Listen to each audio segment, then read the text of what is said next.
احمدہ حمدا یبلغ رضاہ وصلی اللہ علی اشرف من اجتباہ وعلی من صاحبہ ووالاه اما بعد۔ کلام اقبال میں سے حصہ ضرب کلیم، اس میں موجود نظم جلال و جمال سے مطالعے کا آغاز کریں گے۔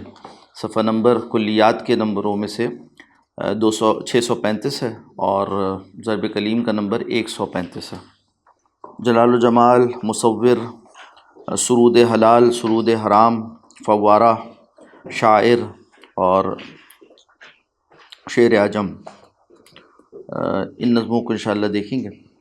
اور اس میں آپ کو ہے نا مشرق و مغرب کی ایک بحث بھی نظر آئے گی، اور پھر مشرق میں عجم اور عرب یا حجاز اور فارس، اس کی تقسیم بھی نظر آئے گی۔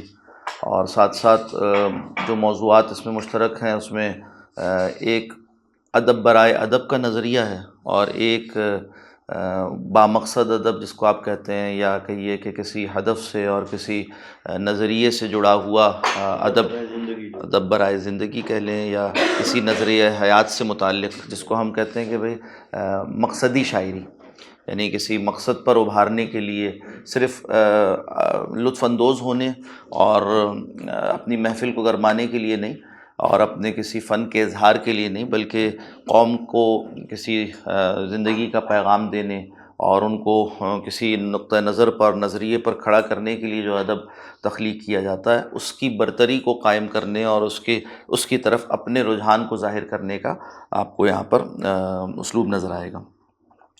جلال و جمال سے آغاز جو کر رہے ہیں ہم، تو اس میں جلال و جمال یہ ایک متقابل الفاظ استعمال ہوتے ہیں ادب میں بھی، اور یہ اپنی جگہ تصوف کی اصل میں، یعنی آپ اگر یہ بائنری کہیں دو الفاظ کا مجموعہ، تو یہ اصل میں تصوف میں استعمال ہوتا ہے۔ اور وہاں صفات باری تعالیٰ کو دو حصوں میں تقسیم کیا جاتا ہے کہ اللہ سبحانہ و تعالیٰ کی وہ صفات جو جلالی ہیں اور وہ صفات جو جمالی ہیں، اور اس کا پھر ایک سالک پر اور ایک بندے پر کیا اثر ہوتا ہے، اور ان اثرات کو موضوع بنا کر مختلف مراقبے ہیں جو تصوف کے میدان میں کروائے جاتے ہیں اور اس سے گزارا جاتا ہے۔ تو یہاں اسی کا پھر پرتاؤ آپ انسانوں پر بھی دیکھتے ہیں ان معنی میں، یعنی تصوف کے میدان سے باہر بھی دیکھیں تو مزاج بھی آپ کو اس طرح سے نظر آئیں گے، اور جو کون و مکان میں خالق ارض و سما کے تصرفات ہیں، اللہ سبحانہ و تعالیٰ نے جس طرح سے یہاں اپنی مخلوق کے ساتھ معاملہ کیا ہے، تو کچھ معاملات وہ ہیں جو جلال پر مشتمل ہیں، کچھ وہ ہیں جو جمال پر مبنی ہیں۔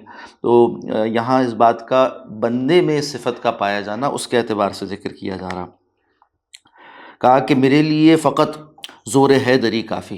اچھا، اور جمال جو ہے نا اس میں ایک نزاکت ہے، اور بندوں کے اعتبار سے صفات پر اب ہم بات کر رہے ہیں، تو ایک نزاکت ہے، پھر نزاکت کے ساتھ اس میں جو ہے نرگسیت ہے، نرگسیت کے ساتھ اس میں آپ کہیے کہ مجبوری، محکومی، غلامی، اور پھر وہ جو کہیے عاشق و معشوق کی شاعری، گل و بلبل کی شاعری، وہ ساری اسی سے پیدا ہوتی ہے نا۔ اور اگر آپ دلی کا جو منظرنامہ تھا شعر و ادب کا، اس کو دیکھیں تو اس میں جمال غالب ہے، اور عربوں کی شاعری کو آپ دیکھیں تو اس پر جلال غالب ہے، ان معنی میں کہ وہاں رزمیہ ہے، جنگ کا کیا احوال ہیں، اور ایک غیرت کا بیان ہے، اور اسی طرح سے ایک کشمکش ہے۔ تو یہاں اس اعتبار سے اقبال کا جو اپنا مکتب فکر ہے، وہ جمال سے زیادہ جلال کی طرف مائل ہے، اسی کا تذکرہ کر رہے ہیں وہ کہ میرے لیے ہے فقط زور حیدری کافی۔ زور حیدری حضرت علی رضی اللہ تعالیٰ عنہ، علی مرتضیٰ رضی اللہ تعالیٰ عنہ، ان کی طرف اشارہ کرتے ہوئے کہ حضرت علی رضی اللہ تعالیٰ عنہ وہ کفار کے خلاف جنگ میں اور جہاد میں خوب طاقت کے حامل، تو ان کو استعارہ بنا کر ذکر کیا کہ میرے لیے ہے فقط زور حیدری کافی، تیرے نصیب فلاتوں کی تیزی ادراک، تیرے نصیب فلاتوں کی تیزی ادراک۔ فلاتوں یہ یعنی آپ یہاں پر کہہ لیجئے کہ ایک عربوں کا مزاج ہے اور ایک یونانیوں کا مزاج ہے۔ تو یونانیوں کے مزاج میں جو جمال کی طرف بھی اشارہ کر رہا ہے، اور ساتھ ساتھ وہاں ذہانت کا ایک خاص اسلوب جو جس کو تیزی ادراک سے یہاں تعبیر کیا نا، ذہانت کا فلسفہ جس سے پیدا ہوتا ہے، منطق کی مشگافیاں جہاں سے پیدا ہوتی ہیں، اس کی طرف اشارہ کیا کہ یہ تمہیں مبارک ہو، یہ اگر تمہیں اچھا لگتا ہے تو تمہیں یہ سزاوار ہے۔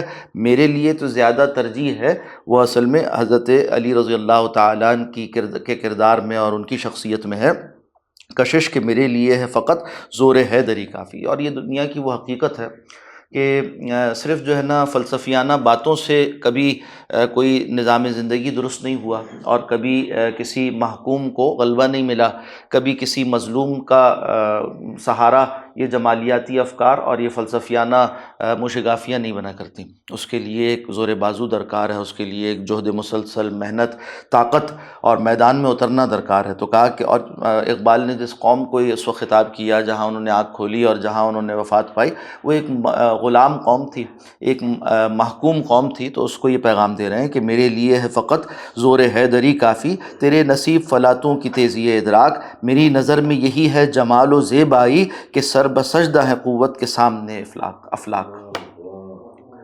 میری نظر میں یہی ہے جمال و زیبائی۔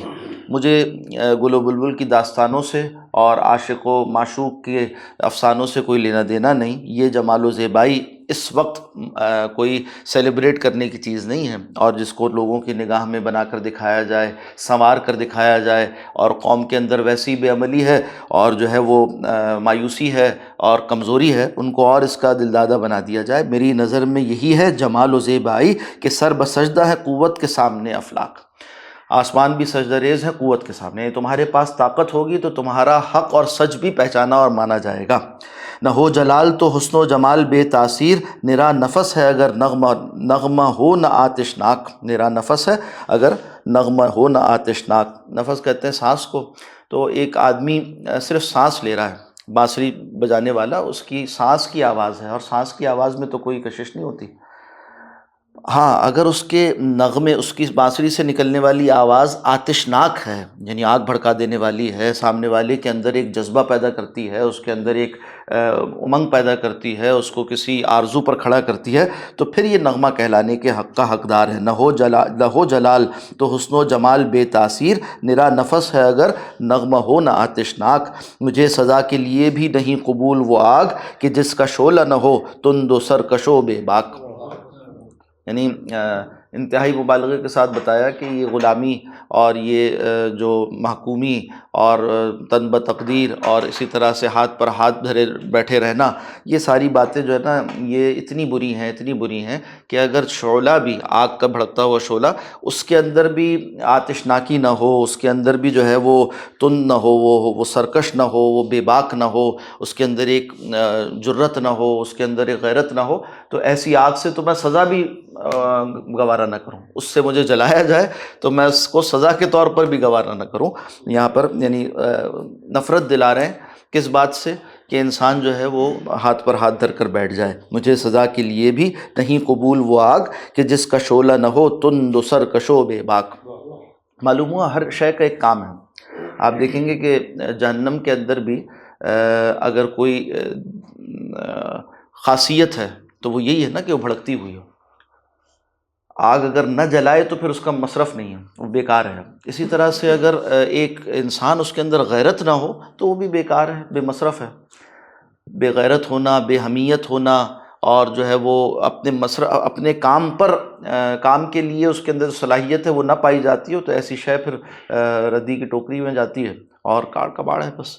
تو کہا کہ اس شے کا جو اپنا کام ہے، اس کا جو اپنا بنیادی فنکشن ہے، اس کی صلاحیت اس کے اندر ہونی چاہیے، اور آگ میں جلانے کی صلاحیت ہونی چاہیے، تبھی وہ آگ ہے۔ اور شعلہ اگر تند نہ ہو، سرکش و بے باک نہ ہو، یعنی بھڑکتا ہوا نہ ہو، اور خوب جو ہے وہ اس کی لپکیں نہ ہوں، اور اس کے اندر جو ہے وہ سرکشی نہ ہو، بلند بلند اس کے شعلے نہ ہوتے ہوں، تو پھر کس کام کا وہ؟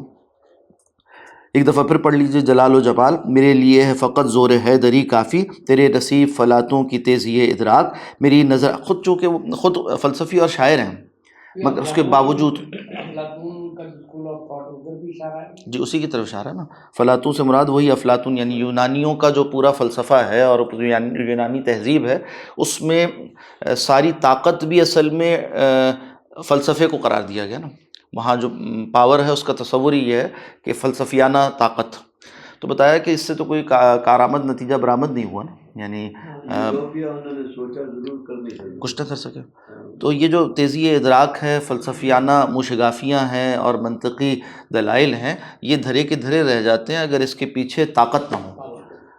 اور وہ طاقت وہی ہے جو میدان میں فتح یاب ہو سکتی ہو، کامران ہو سکتی ہو، کامیاب ہو سکتی ہو۔ میرے لیے ہے فقط زور حیدری کافی، تیرے نصیب فلاتوں کی تیزی ادراک، میری نظر میں یہی ہے جمال و زیبائی، جمال یعنی خوبصورتی، زیبائی یعنی اس کی آرائش، کہ سر بسجدہ قوت کے سامنے افلاک، نہ ہو جلال تو حسن و جمال بے تاثیر، میرا نفس ہے اگر نغمہ ہو نہ آتشناک، مجھے سزا کے لیے بھی نہیں قبول وہ آگ کہ جس کا شعلہ نہ ہو تند و سرکش و بے باک۔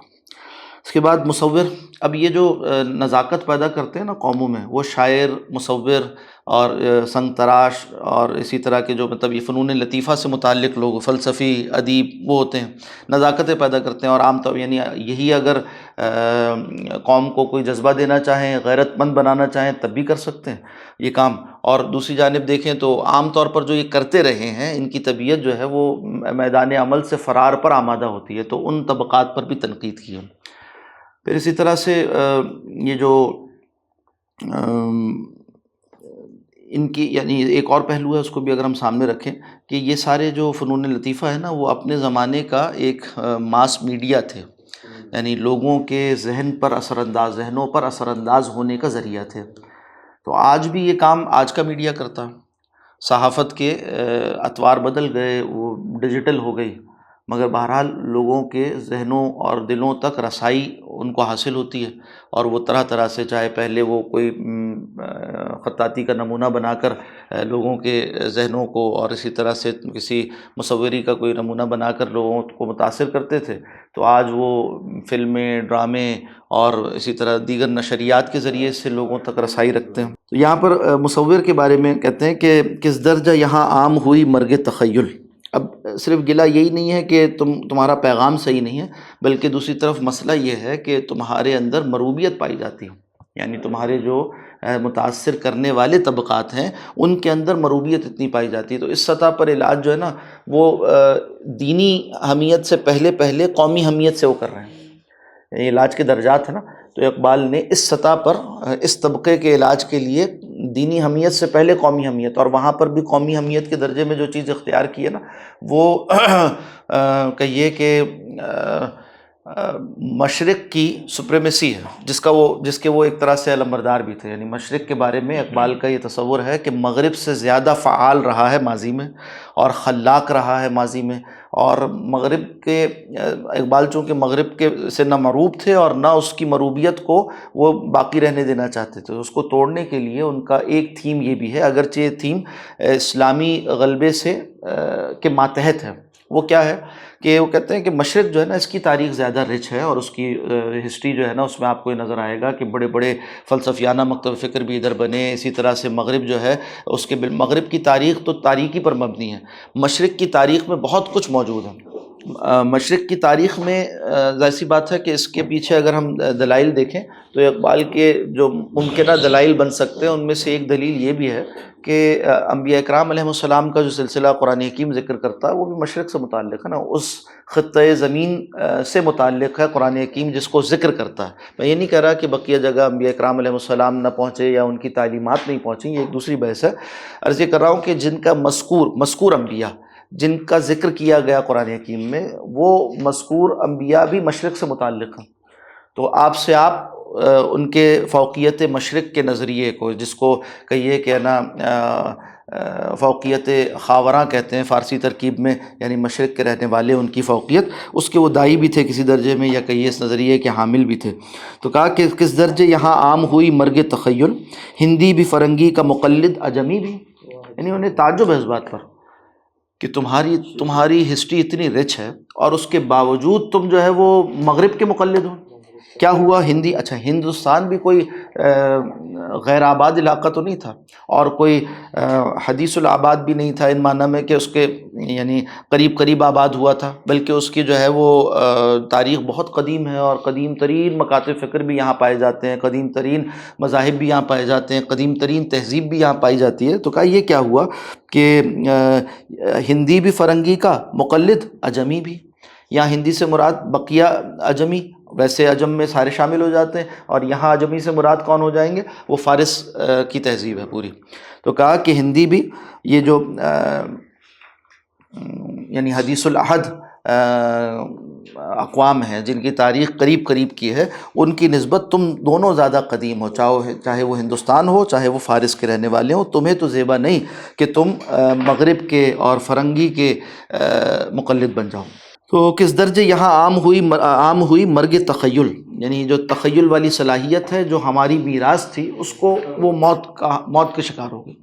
مرگ تخیل کتنی عام ہو گئی کہ ہندی بھی فرنگی کا مقلد، اجمی بھی، مجھ کو تو یہی غم ہے کہ اس دور کے بہزاد کھو بیٹھے ہیں مشرق کا سرور ازلی بھی۔ بہزاد یہ اصل میں ایک ایران کے مشہور مصور کا نام ہے، اور یہ خود جو ہے نا مصور بھی تھے، نقاش بھی تھے، اور ادیب بھی تھے، شاعر بھی تھے، اور ان کے شاگرد ہیں جو ہمایوں کے ساتھ پھر یہاں ہندوستان آئے، اور یہاں پر بھی جو ایرانی اثرات ادب پر اور کہیے کہ جو فن پارے ہیں مختلف مصوری کے، ان میں ظاہر ہونے لگے۔ اور یہ پھر خود یعنی لفظ بہزاد اس شخص کے نام سے وہ ادب میں ایک تلمیح بن گیا ادبیات کے لیے، فنون لطیفہ ہوں، نقاشی، مصوری اور شاعری، ادب، ان کے لیے ایک وہ تلمیح بن گیا، یعنی ایک عنوان بن گیا۔ مجھ کو تو یہی غم ہے کہ اس دور کے بہزاد، یعنی اس دور میں فنون لطیفہ کے حامل افراد کھو بیٹھے ہیں مشرق کا سرور ازلی بھی۔ مشرق میں جو سرور ازلی پایا جاتا تھا، ایک سرور یعنی ایک خاص صفات اور ایک خاص صفت جو پائی جاتی تھی ازل سے، یعنی شروع سے تھی، بہت قدیمی تھی، وہ کھو بیٹھے ہیں، اپنے ماضی سے منقطع ہو گئے، اپنے ثقافتی تہذیبی ورثے سے بے پرواہ ہو گئے۔ معلوم ہے اے مرد ہنر تیرے کمالات، صنعت تجھے آتی ہے پرانی بھی نئی بھی۔ یعنی دکھا رہے ہیں، اس کو یاد کروا رہے ہیں مشرق کے رہنے والے آدمی کو، جس کو مرد ہنر کے عنوان سے وہ تعبیر کر رہے ہیں، مرد ہنر یعنی ہنرمند آدمی ہے۔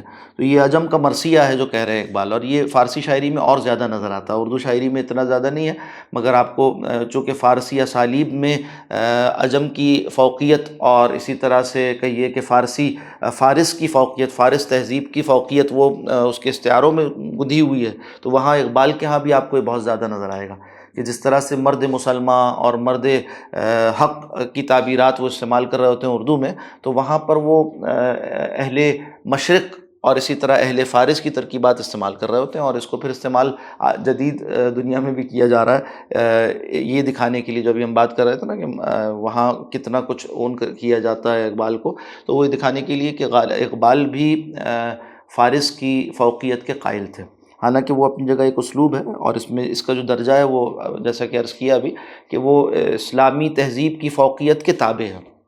اقبال کے پورے تناظر میں اگر آپ اسے دیکھیں تو وہ اسلامی تہذیب کی فوقیت کے تابع ہے۔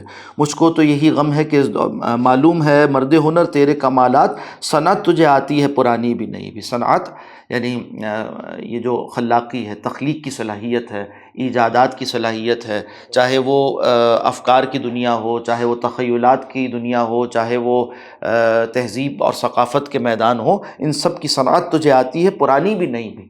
یعنی پرانی تہذیب کے اعتبار سے بھی تم بہت ورثہ رکھتے ہو بڑا، اور آج کے اعتبار سے بھی اگر تم چاہو تو اپنی صلاحیت تخیل کو، صلاحیت صنعت کو استعمال کر کر بہت کچھ کر سکتے ہو۔ فوقیت خاوراں پھر اس میں آ رہا ہے۔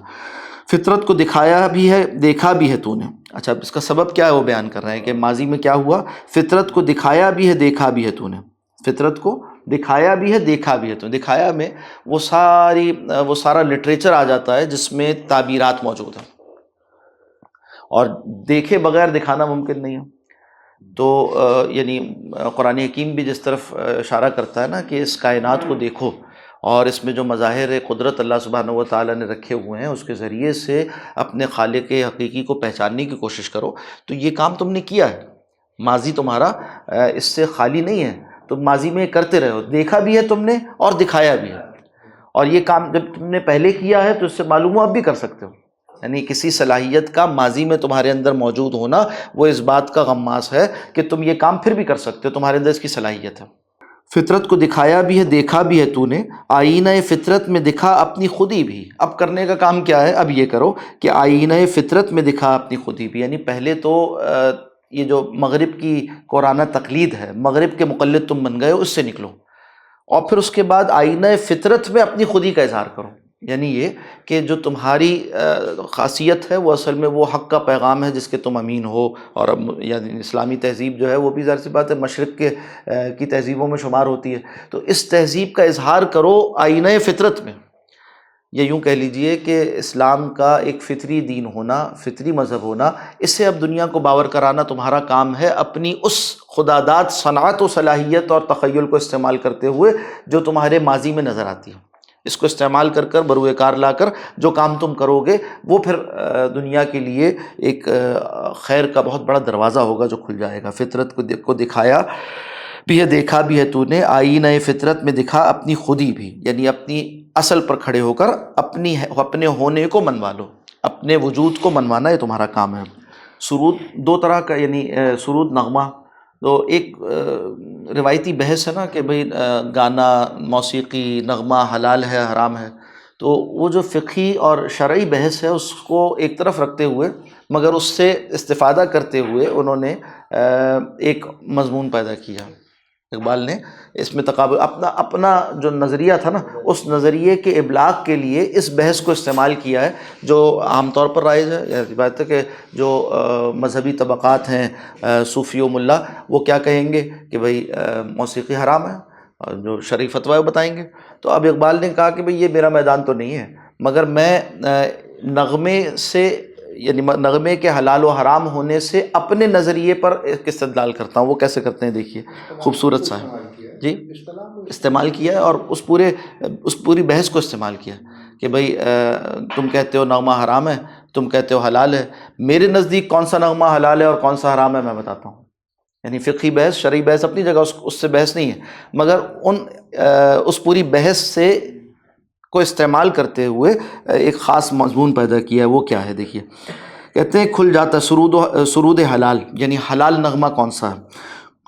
کھل تو جاتا ہے مغنی کے بم و زیر سے دل، کھل تو جاتا ہے مغنی کے بم و زیر سے دل.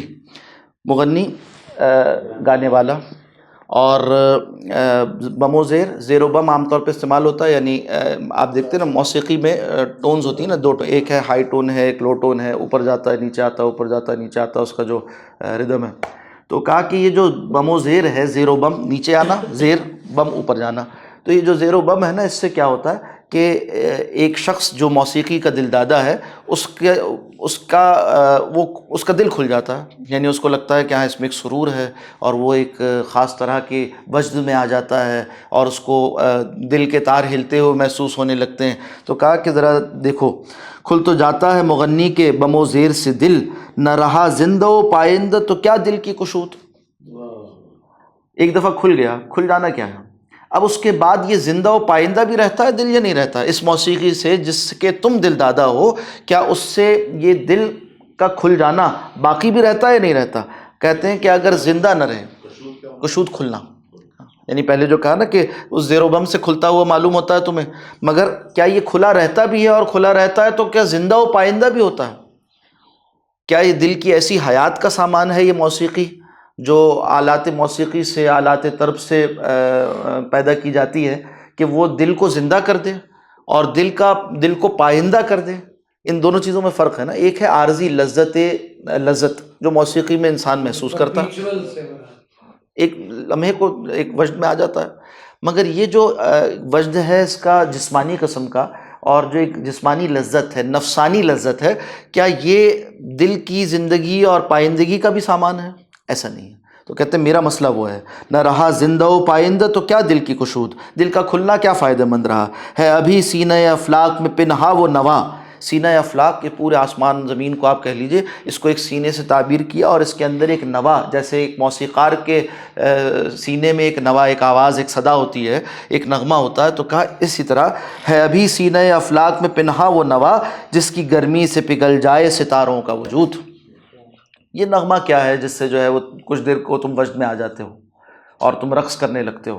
یہ کون سا نغمہ ہے؟ اصل نغمہ تو وہ ہے ابھی سینہ افلاک میں پنہا وہ نوا، جس کی گرمی سے پگھل جائے ستاروں کا وجود.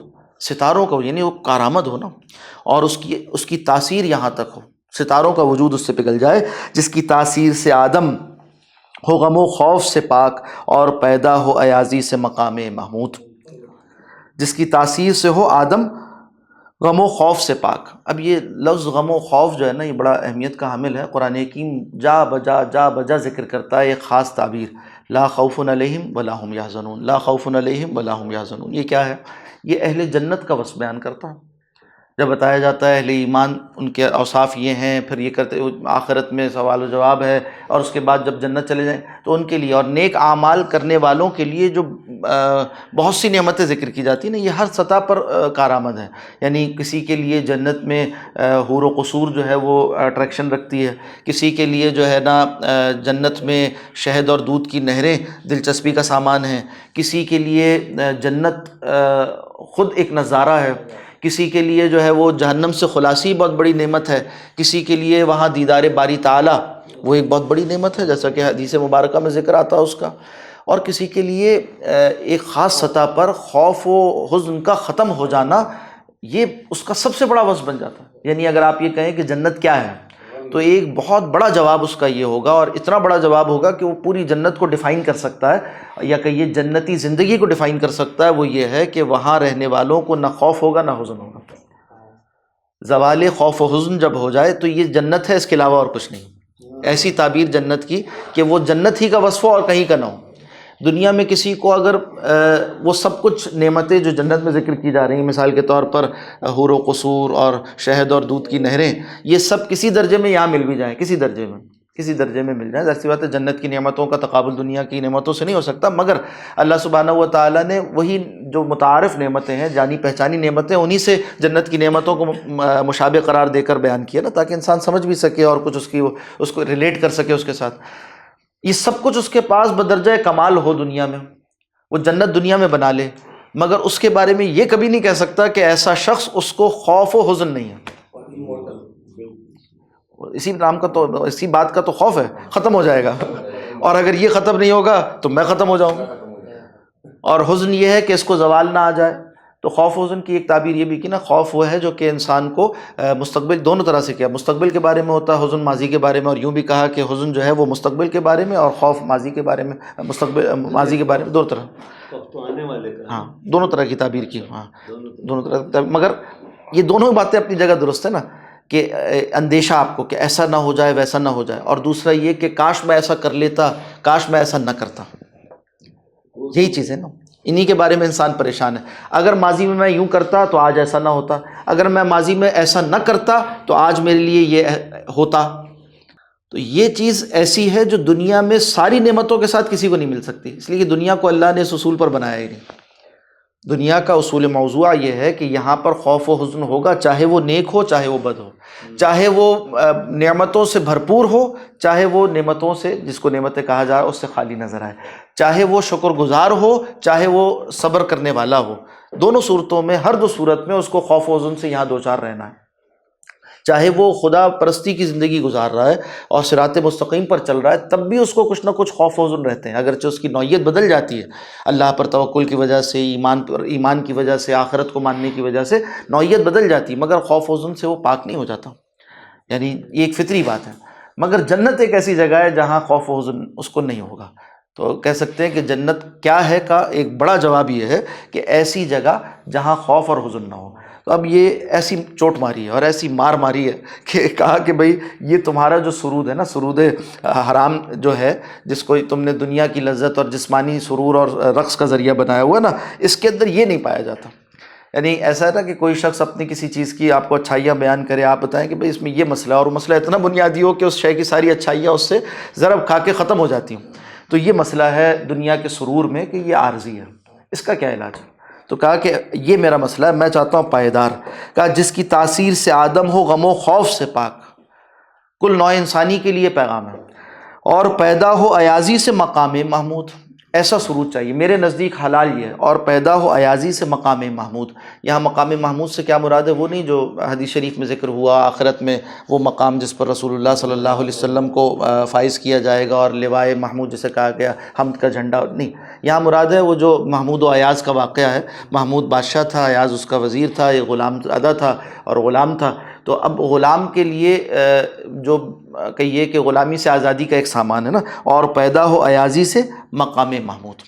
ایاز ہو مگر وہ پھر مقام محمود پر فائز ہو جائے، یعنی محمود جیسا آزاد بن جائے اور اس طرح کا مقام حاصل کر سکتا ہو، ایسا سرود چاہیے مجھے، استغنا ہے اس کے اندر جی۔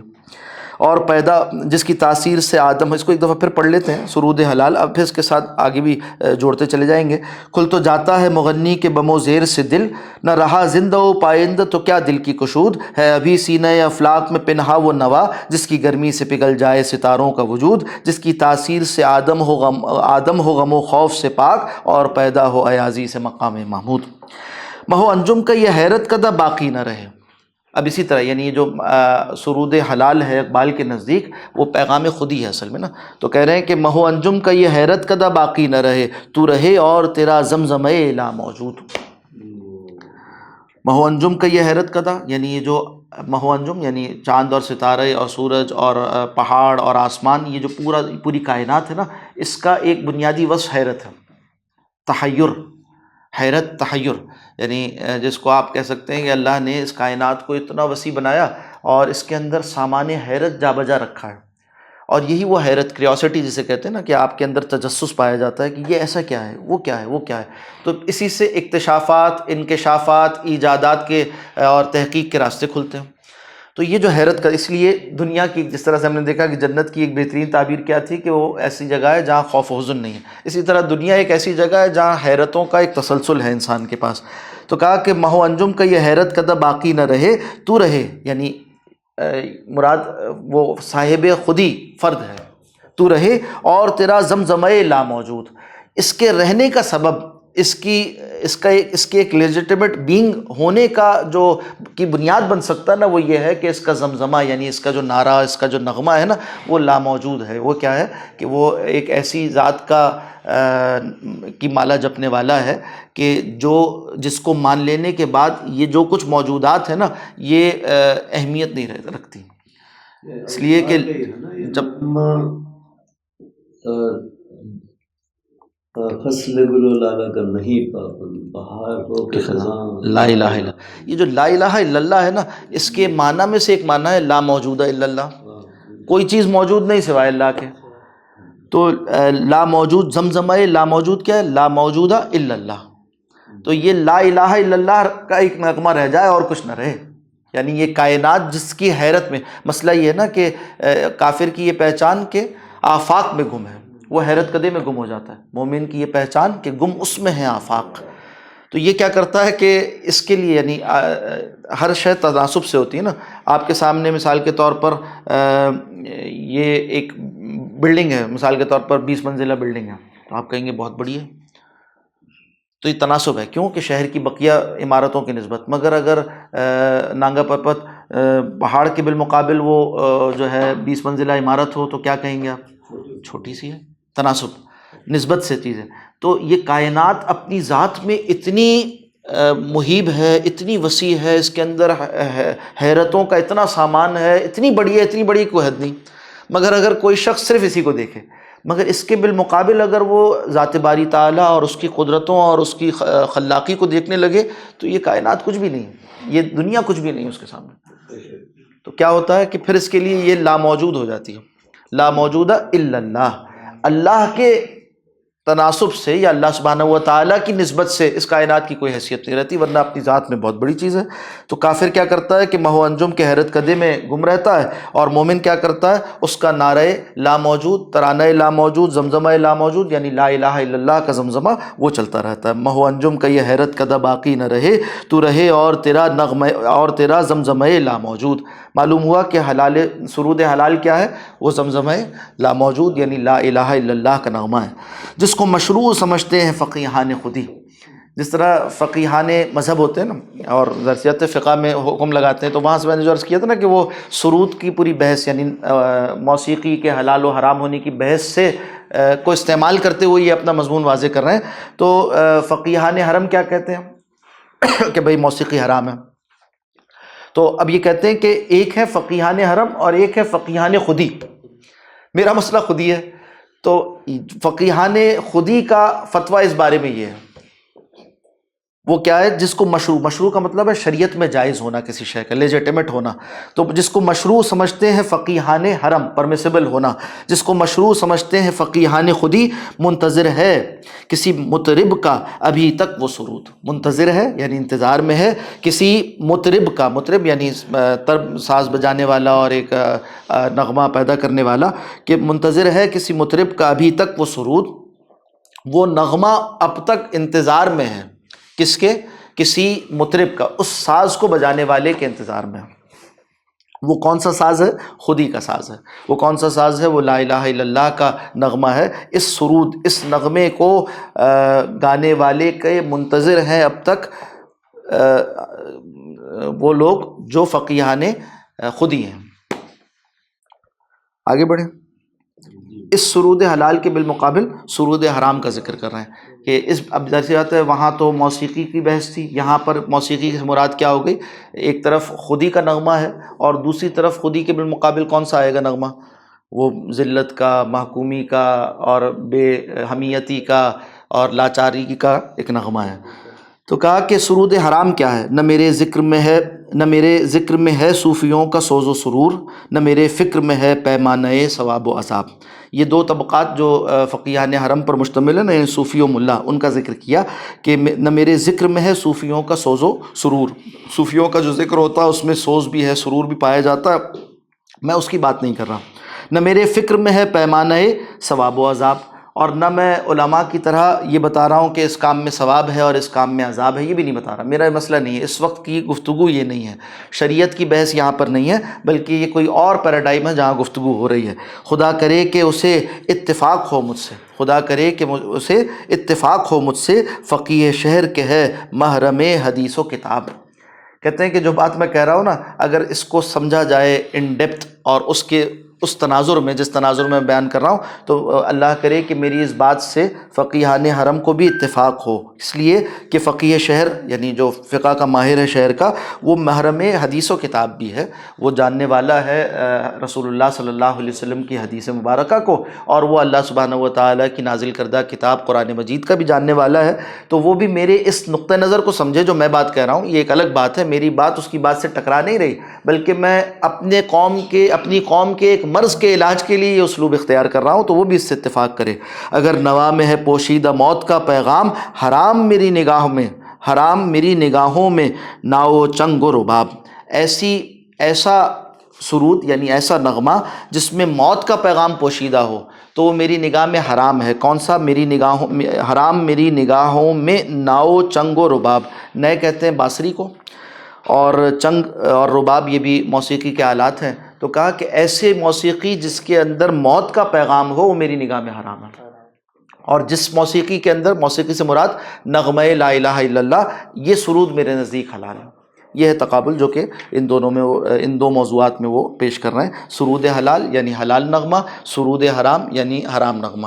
کیا کیا کہ شریعت کے پیراڈائم سے نکال کر یہ جو غیرت و حمیت کا پیراڈائم ہے اس پر لے آئے، اور وہاں اپنا نقطہ نظر یعنی خودی، اس کو کہا کہ خودی یہ حلال نغمہ ہے، اور موت کا پیغام جس کے اندر ہو، جس نغمے میں، وہ حرام نغمہ ہے۔